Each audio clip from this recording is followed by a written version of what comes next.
Sting, the icon, the franchise, and always loyal to WCW, had begun 1994 with some very memorable feuds against Vader and Rick Rude. It was in May of 1994 in Japan when Sting was challenging Rick Rude for the WCW International World Heavyweight Championship. Rick Rude had defeated Sting on this night, however the decision was reversed because Rude had allegedly hit Sting with the title belt during the match.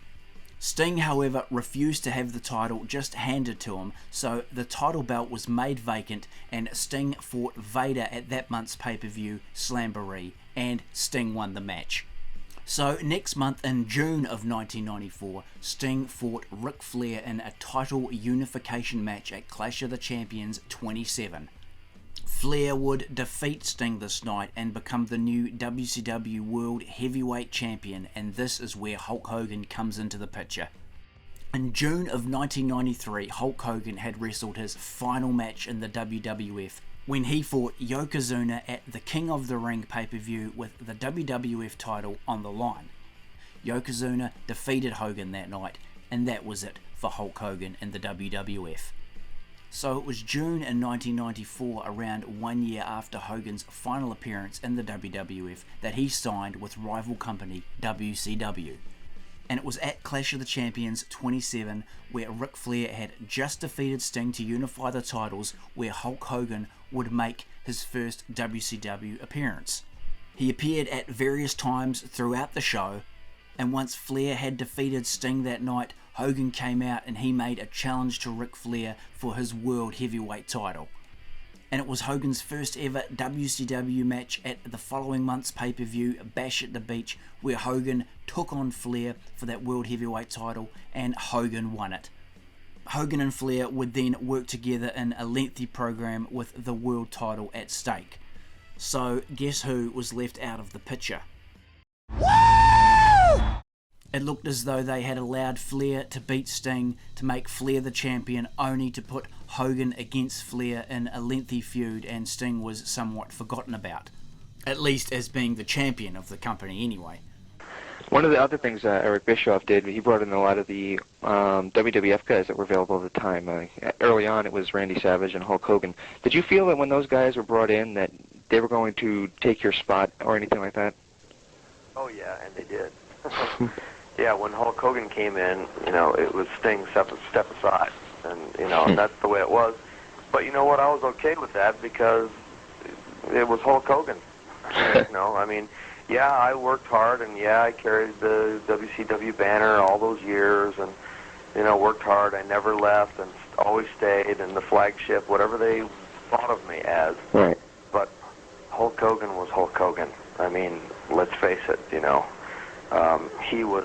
He had gone beyond what I ever did at that particular time, and so I took that.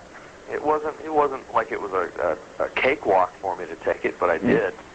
And then when Savage came in, it was, Savage is here, step aside again, and that one I had a little bit more of a struggle with. Right. How do you get along with Randy? Well, it's been obviously years now since I've seen him, but Right. while we were working together and all that, we got along pretty good. I mean, I think we all had our whoop-de-doos, our ups and downs along the way. Right. Where we disagreed or whatever, but for the most part, I get along with Randy. So, as you can hear there, Sting not too bitter about having to stand aside for Hulk Hogan. However, he did have a bit of an issue when he had to stand aside for Randy Savage. Eric Bischoff, of course, bringing in all the WWF guys. Nothing against Randy Savage, he is an absolute legend of the sport. But Sting himself was a top guy too, so there was no need to push him down to the bottom of the pile, so to speak. And Sting would spend the second half of 1994 and most of 95 teaming with Hulk Hogan in his battles against Kevin Sullivan's Three Faces of Fear and its successor stable, the Dungeon of Doom. And so we fast forward on to Bash at the Beach 1996, where of course the now infamous Hulk Hogan heel turn took place. the NWO and Hollywood Hogan was born, and we never looked back. One of the greatest concepts and most successful stables in pro wrestling history, the NWO, just took over everything. A ginormous success, to say the least. So, how did Sting feel about Hollywood Hogan and the NWO taking over the WCW? All right, when most people think of Hulk Hogan and WCW, they remember the Hollywood character. The Hollywood character obviously feuded with Sting a lot, but Hogan has been quoted many times over the years saying that a lot of the WCW guys backstage were not happy with the NWO's popularity. Were you one of the people that were unhappy that the quote-unquote bad guys were getting cheered? No. No? I wanted to see, I wanted to be not a second-class citizen. Right. So when the NWO was born, I remember Kevin and Scott, they shot, one of the first little vignettes that they'd ever shot, and I think we were in Orlando, and man, they showed that thing, and, in the studio, and Eric was there, and I watched it, and I went, wow. I mean, I knew that our company was changing, wrestling was changing, and I knew that they were on the right track, and I knew that I had to get on the right track, too. Right. I knew at that point, and Kevin remembers this, he told me in later years, he told me that day, he said, you looked at me and said something like, wow, now what am I going to do? So that was what really started my gears turning on how I was going to change and adapt. You'd done the Crow type of character at around this time, but did you have any reservations about donning it? No, I won't say that it wasn't a little bit scary, but no, I didn't have any reservations on it because wrestling was changing and the fans were changing. The NWO was born, and I also had lots of experience with Hulk being his tag team partner, and when he was still red and yellow, and right. and I was still had my colors and all that, and we were the first time we ever tagged. I remember going to San Francisco, and man, Hulk, he got. This is me stepping aside for him. I made, the bad guys, the heels went to the ring first, and then I went to the ring next, and then Hulk made the grand entrance last, right. And he got just booed out of the building.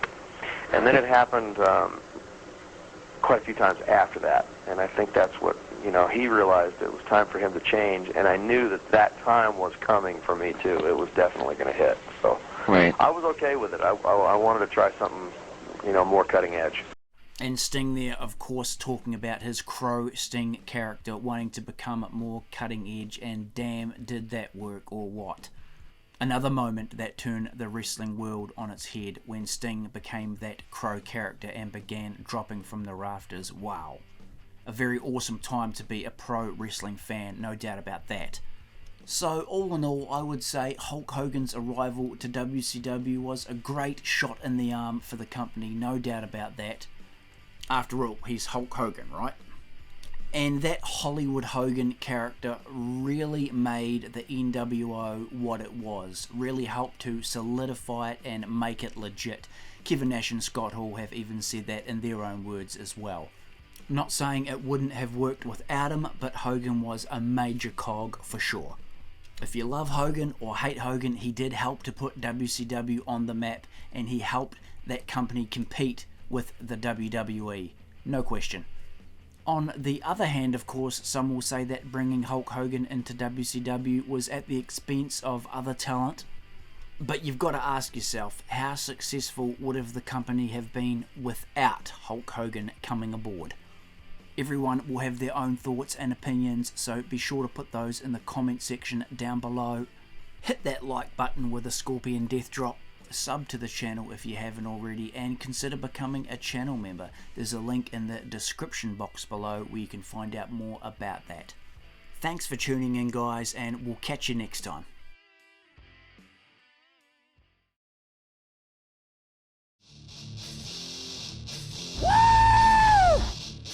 Thanks heaps, guys, for tuning into the video. Be sure to drop a Scorpion Death Drop on that like button and subscribe to the channel for more awesome pro wrestling action from the WWE, the WCW, and much more.